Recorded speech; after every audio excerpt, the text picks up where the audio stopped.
ओम श्री गणेशाय नमः। चलिए आज का अध्याय शुरू करते हैं। तभी उनके अमात्यों ने कहा, महाराज, युद्ध क्षेत्र में हार या जीत तो होती ही है। शत्रु के प्राण लेना या उनके हाथों स्वयं मर जाना सामान्य बात है।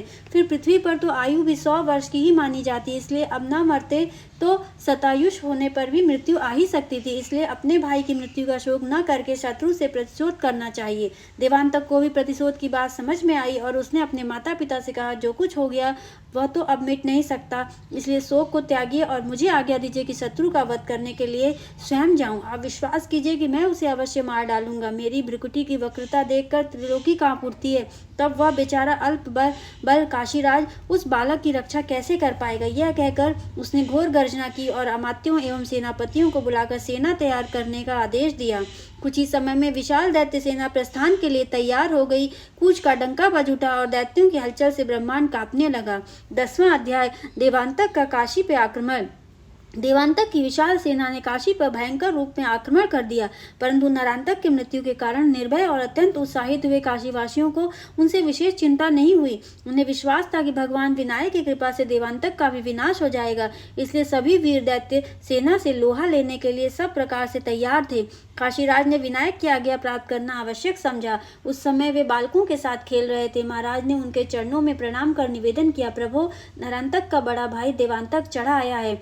यह नरांतक से भी अधिक दुराधर्म है और क्रूर है, इसलिए रक्षा का जो उपाय हो वह कीजिए। विनायक ने आदेश भरे स्वर में कहा, अपनी सेना को शत्रु के समक्ष भेजो राजन, परंतु ध्यान रहे कि समागत दैत्य के परावार्थ कुछ देवियां आ रही हैं। जब वे आ जाएं तब आपकी सेना उनके पीछे रहती हुई निर्देश पालन करे। महाराज ने अपने प्रधान सेनापति को यह बात समझा दी और तब स्वयं रण क्षेत्र के लिए चढ़ पड़े। उन्होंने देखा दैत्य सेना नरांतक की सेना से भी अधिक एवं समस्त साधनों से संपन्न थी। जिधर दृष्टि डालो उधर दैत्य ही दैत्य दिखाई देते थे। इस स्थिति में काशीराज को शंकित और भयभीत बना दिया। शक्तियों की विशाल सेना का पराक्रम। उधर भगवान विनायक ने विशाल रूप धारण कर सिद्धि बुद्धि का स्मरण किया, तुरंत उपस्थित हुई। तभी उन्होंने सिद्धि को आदेश दिया, इन दैत्यों के विनाशार्थ एक विशाल सेना की आवश्यकता होगी, साथ ही सैन्य संचालन भी ठीक प्रकार से हो सके, इसकी भी व्यवस्था की जाए। आदेश मिलते ही सिद्धि देवी ने देवांतक की सेना के निकट जाकर भयंकर गर्जना किया, जिससे समस्त दिशाएं एवं धरती आकाश कंपायमान हो गए। उसी समय स्त्रियों की 8 विशाल सेनाएं प्रकट हो गईं, जिनका नेतृत्व अरिमा आदि प्रसिद्ध अस्त्र सिद्धियां कर रही थी। देवांतक उन नारी सेनाओं को देखकर बहुत घबराया। उसने सोचा, पुरुषों की अपेक्षा स्त्रियों से युद्ध करना अधिक कठिन है। यदि हम उन्हें जीत भी लें तो ऐसा कोई यश भी नहीं मिलेगा। सभी कहेंगे कि यह कैसे वीर हैं जो स्त्रियों से युद्ध करते हैं। इसके भी यदि इनसे हार गए तब तो प्रत्यक्ष ही मरण है, फिर तो वीरता की शान ही समाप्त हो जाएगी। उससे तो नितान निंदा ही हाथ लगेगी। इसके विचार का अनुमोदन किया और एक सेनापति ने जो स्त्रियों से युद्ध करना हे समझता था, साथ ही उसने यह भी कहा, स्वर्गदापति, ये सभी स्त्रियां हमें मार डालने या स्वयं मर जाने के लिए प्रस्तुत हैं। यह किसी भी प्रकार से हटने वाली नहीं है, इसलिए शीघ्र ही हमें अपने कर्तव्य का निश्चय करना चाहिए। तभी एक अन्य सेनापति ने कहा, राजन, इन स्त्रियों से तो हम निपट लेंगे, आप तो सेना के पीछे की ओर जाकर संचालन व्यवस्था को देखें। अपने साम्राज्य और सम्मान की रक्षा के लिए युद्ध तो करना ही होगा। असुरों की पराजय। देवांतक के 8 प्रबल सेनापति थे, करदम, कालांतर, घंटासुर, तालंजय, दुर्जम, यक्ष और रक्तकेश। इनमें से एक एक योद्धा एक एक सिद्धि के सामने जा डटा। उस समय देवियों और दैत्यों के बीच में घोर युद्ध होने लगा। काशीराज की सेना आदेश की प्रतीक्षा में खड़ी हुई उस अद्भुत दृश्य को देख रही थी। उस भयंकर युद्ध में दैत्य सेना गाजर मूली के समान कटते जा रहे थे। अरिमा ने करदम को, प्रकाम्या ने कालंतक को तथा महिमा गरिमा ने क्रमशः यक्ष, तालंजंग और दिर्दंत को मार डाला। फिर तो चारों दैत्य सेनापति शीघ्र ही मारे गए, किंतु असुर सेना निराश न हुई। इस प्रकार 3 दिन रात्रि भयंकर युद्ध हुआ, जिसमें अधिकांश असुर सेना का विनाश हो गया। अब देवांतक को बड़ी चिंता हुई है, क्या हो रहा है? बड़े बड़े वीर दैत्य इन अबलाओं के सामने धाराशायी हो गए। इससे तो मेरा साम्राज्य ही खतरे में पड़ गया। अब तक किसी भी देवता या मनुष्य का साहस नहीं होता था कि छोटे छोटे दैत्य का भी सामना कर सके, किंतु वह पराजय तो मेरे हाथ से इंद्रासन तक निकाल सकती है। इसलिए इन स्त्रियों को हराने के लिए मुझे स्वयं ही युद्ध करना होगा। ऐसा विचार कर उसने तीक्ष्ण तलवार हाथ में लेकर घोर गर्जना की, जिसे सुनकर देवता और मनुष्य सभी कांप गए। वह तुरंत ही गरिमा के साथ जाकर भयंकर युद्ध करने लगा। देवियां भी पीछे न रहीं, उन्होंने उसकी तलवार ही उठा दी।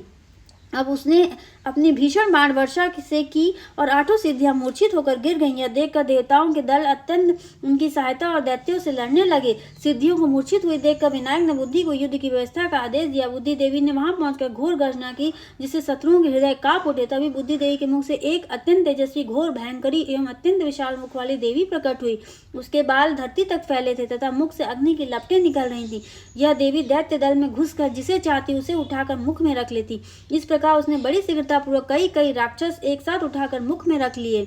अब वह जिधर जाती उधर ही दैत्यगण भाग खड़े होते, फिर भी वह दौड़ दौड़ कर बहुतों को पकड़ती और मुख में डाल लेती। असुर उसे साक्षात मृत्यु ही समझ रहे थे। इस प्रकार उसके द्वारा अनगिनत वीरों का संहार करते देख अत्यंत चिंतित हुआ देवांतक उस पर भीषण बाण वर्षा करने लगे, किंतु उन बाणों का उसके शरीर पर कोई प्रभाव नहीं पड़ा।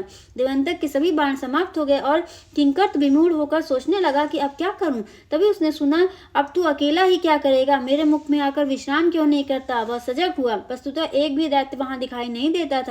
उसने सोचा अब भागने के अतिरिक्त कोई उपाय नहीं, अन्यथा प्राण देने होंगे। इसलिए वह बिना विलंब किए हुए द्रुत गति से भाग खड़ा हुआ। 11वां अध्याय देवांतक द्वारा अघोर मंत्र अनुष्ठान। देवांतक युद्ध क्षेत्र से भागकर स्वर्गलोक में जा पहुंचा और चुपचाप अपने भवन में मुख ढककर सो गया। उसे अभिमान था कि अभी तक वह किसी से नहीं हारा है। उसका यह अभिमान चूर्ण हो गया। वह समझ गया कि देवतागण आज नहीं कल उसका साम्राज्य जरूर छीन लेंगे और प्रयत्न भी करेंगे, क्योंकि स्त्री सेना के साथ देवताओं को युद्ध करते हुए वह देख चुका था। रुद्रदेव उसकी स्थिति से समझ गए और अवश्य ही कोई गड़बड़ी हुई है, इसलिए उसके पास जाकर बोले, पुत्र तू इतना उदास क्यों हो रहा है? यदि मैं कुछ कर सकता हूँ तो निसंकोच बता। उसने लज्जा से नेत्र झुकाए हुए कहा, पिताजी क्या बताऊं, मैं अपने भाई को मारने वाले विनाशक से प्रतिशोध लेने के लिए काशी गया था। विशाल असुर सेना मेरे साथ थी। मैं जानता हूँ काशीराज के पास तो न कोई बड़ी सेना है और न अधिक साधन ही है, इसलिए उसे वश में करना बाएं हाथ का खेल था। किंतु आश्चर्य की बात यह है कि 8 देवियों के सेनाधिपति में 8 सेनाएं प्रकट हुई होकर न जाने कहां से आ गईं। उन्होंने हमारे सभी सेनापतियों और सहित अधिकार चतुरंगिणी सेना को मार डाला। शेष सेना को अत्यंत भयंकरी कृत्या ने निगल लिया। आश्चर्य की बात यह है कि वह कृत्या जिधर जाकर सिंहनाद करती, उधर के असुर वीर अपने श्वासोच्छ्वास के साथ खींचते चले जाते और वह उन्हें पकड़कर मुख में डाल लेती। अंत में जब समस्त असुर सेना समाप्त हो गई तो वह मेरी ओर झपटी और बोली, अब तू कहाँ अकेला क्या करेगा, मेरे मुख में आके विश्राम क्यों नहीं करता। उसकी उस कर्कश वाणी ने मुझे अत्यंत भयभीत कर दिया और मैं किसी प्रकार अपने प्राण बचाकर वहां से भाग आया। रुद्रकेतु बोले, पुत्र चिंता मत करो, भय और शोक को छोड़ दो। भगवान शंकर को प्रसन्न करने के लिए अघोर मंत्र का अनुष्ठान करो। उनका पूजन, ध्यान, मंत्र जप, होम, तर्पण और फिर ब्राह्मण भोजन का अनुष्ठान पूर्ण होने पर एक अश्व निकलेगा। उस पर सवार होकर रणक्षेत्र में जाने से तुम्हें विजय अवश्य मिलेगी। देवांतक ने पिता के द्वारा निर्दिष्ट विधि से अनुष्ठान कार्य संपन्न किया। ब्राह्मणों को भोजन कराने और उनका आशीर्वाद प्राप्त करने पर यज्ञ वेदी से कृष्ण वर्ण एक अश्व निकला, जो दीर्घकाय, सबल एवं अत्यंत दर्शनीय था। उसके मुख से भयानक शब्द निकल रहा था। उस घोड़े को देखकर देवांतक बहुत प्रसन्न हुआ। तो आज की इस अध्याय यहीं पर समाप्त करते हैं और मैं आशा करती हूँ आपको आज की ये कथा पसंद आई होगी। अगर आपको ये कथा पसंद आई तो हमारे चैनल को लाइक करें, शेयर करें, सब्सक्राइब करें और कमेंट बॉक्स में जरूर बताएं कि आगे आप और कौन सी कथा सुनना चाहते हैं। और आप सभी का बहुत बहुत धन्यवाद जो आप मेरे कथाओं को सुनने के लिए मेरे चैनल पर जरूर आप आते हैं और मेरे चैनल को सब्सक्राइब भी करते हैं। अगर नहीं किया है तो सब्सक्राइब जरूर कर लीजिएगा। और अब आप लोग के साथ मैं यही कहूँगी कि आगे जो भी आपको सुनना हो हमें कमेंट बॉक्स में जरूर बताएं कि आगे आप कौन सी कथा सुनना चाहते हैं, मैं वो लेके जरूर आऊँगी। तब तक का आप सभी को दिल से धन्यवाद।